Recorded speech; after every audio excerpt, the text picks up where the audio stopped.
오늘 아시아 증시도 보면 한국증권거래소와 일본증권거래소는 각각 서킷 브레이크를 2번이나 발동을 했지만 폭락 장세를 막기에는 속수무책이었습니다. 코스피뿐만 아니라 일본 니케이 지수도 12.4% 폭락해서 사상 최대 낙폭 경신했습니다. 그러니까 우리나라나 일본이나 사상 최대 폭락이었습니다. 타이완 가권지수도 8.3% 이상 떨어지면서 역대 최악의 낙폭을 기록을 했습니다. 아시아 증시 일제히 급락을 한 것입니다. 아시아 주식시장 보면 지난주 금요일 일본은 5.8% 하락, 대만은 4.4% 하락, 우리나라는 3.7% 하락이었어요.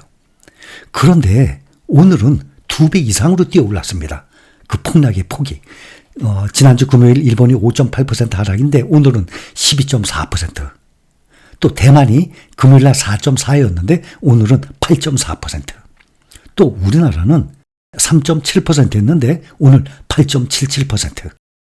하락세가 지난주 금요일보다도 2배 이상으로 더욱 폭락을 한 것입니다. 일본 니케이는 3거래일간 21% 폭락을 하면서 올해의 상승분을 모두 토해냈습니다. 대만 증시는 이틀간 13% 급락했습니다. 코스피 지수는 3거래일 동안 하락률이 12%였습니다. 그러니 일본이 가장 많이 떨어졌죠? 그 다음이 대만, 그 다음이 우리나라입니다. 우리나라도 이렇게 역대급으로 가장 큰 폭락을 했는데도 불구하고 일본과 대만은 더 많이 떨어졌다는 겁니다. 이제 본격적인 조정 국면에 접어들었다 보고 있습니다. 특히 오늘 아시아 주요 반도체주들이 하락장을 주도했습니다. 지난주 금요일 날 26%나 폭락을 했던 미국의 대표 반도체 인텔, 또 엔비디아에서 촉발된 이틀 동안에 마이너스 12% 이상이나 폭락을 한 필라델피아 반도체 지수도 아시아 증시의 하락을 부추겼습니다. 또 미국의 VIX 공포지수도 오늘 하루에만 50% 이상 지금 폭등 중에 있습니다. 2020년 봄에 코로나 때의 공포지수를 향해서 점점 오르고 있는 상황입니다. 오늘 삼성전자가 10.3%나 폭락을 했습니다. SK하이닉스도 9.8%, 10% 가까이, 또 대만의 TSMC도 8.43% 모두 폭락했습니다. 우리나라의 자동차, 현대차와 기아는 나란히 8.2%, 10.08% 폭락했습니다. 유가증권 시장에서 외국인 투자자들의 순매도 금액이 지난 금요일에 2배에 가까운 1조 5천억 원을 넘어섰습니다. 외국인은 2022년 1월 이후 2년 7개월 만에 최대의 순매도를 기록한 것입니다. 오늘 증시에서 외국인들은 코스피에서 1조 5,261억 원 순매도세를 기록했습니다. 외국인의 1일 순매도액이 1조 5천억 원을 넘긴 것은 2022년 1월 27일, 그때 1조 7,500억 원이었습니다. 그때 이후 2년 7개월 만입니다. 일각에서는 올해 상반기 역대 최대 규모를 기록했던 외국인 순매수 기조가 꺾인 것 아니냐라는 관측이 제기되고 있습니다. 특히 삼성전자와 SK하이닉스 등 주요 반도체주로 외국인 순매도세가 몰렸습니다. 삼성전자는 8,200원, 10.3% 급락한 71,400원의 거래를 마쳤습니다. 이것은 세계 금융위기 당시 2008년 10월 24일 14% 하락 이후 약 15년 10개월 만에 최대의 낙폭입니다. 외국인은 삼성전자 주식을 하루에만 937만 4,680주 6,693억 원어치 순매도했습니다. 외국인의 하루 순매도 기준 최근 5년 내 최대의 규모였습니다. 2일 약 8천억 원의 물량을 내던진 데 이어서 이틀 만에 2조 3천억 원 가까운 주식을 팔아치운 것입니다.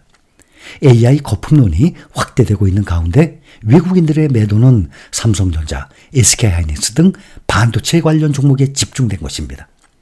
SK하이닉스도 17,100원, 9.87% 하락한 15만 6,100원의 거래를 마감했습니다.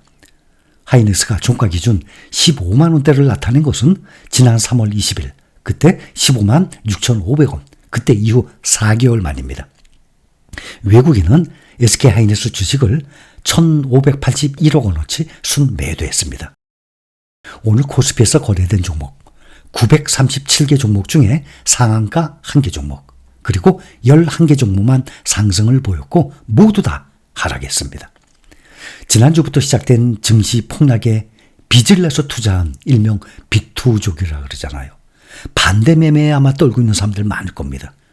제 생각에 우리 힐링가족 여러분들은 국내 개별 종목을 주식담보대출을 얻어서까지 매수하신 분들 아마 거의 안 계시리라 생각합니다. 또 그렇게 믿고 있습니다. 그동안에도 제가 주식담보대출의 위험성 많이 말씀을 드렸습니다.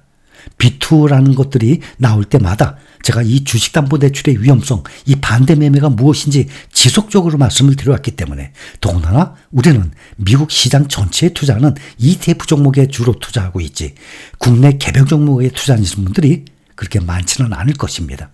이 주식담보대출의 무서움을 몇 번이나 말씀을 드려왔기 때문에 이번 폭락장에 반대 매매를 당하시는 분들 아마 거의 안 계실 겁니다. 금융투자협회에 따르면 8월 2일 기준으로 코스피와 코스닥을 합친 국내 증시에서의 신용거래 융자 잔액이 19조 4,226억 원입니다. 19조, 20조에 가까워요. 어마어마한 돈입니다. 이게 다 빚낸 거예요. 연초 17조 5,584억 원 대비 2조 원 가까이 불어난 상태입니다.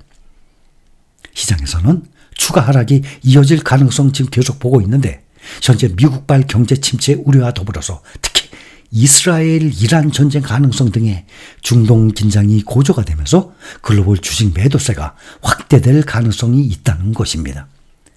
증권가에서는 미국의 경제 지표 부진과 중동발 지정학적 리스크가 겹치면서 투자 심리가 급격히 위축된 것으로 분석을 하고 있습니다.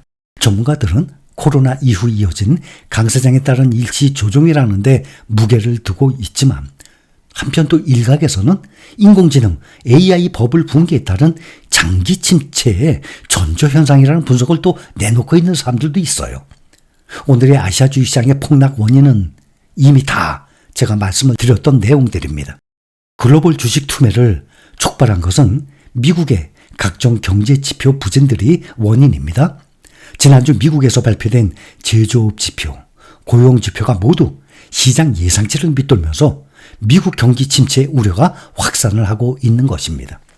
이번에 나온 제조업 구매관리자 지수 PMI와 2일 발표된 7월 고용 지표가 시장의 예상을 넘어서면서 강한 경기 위축을 이 신호로 작용을 하게 된 것입니다.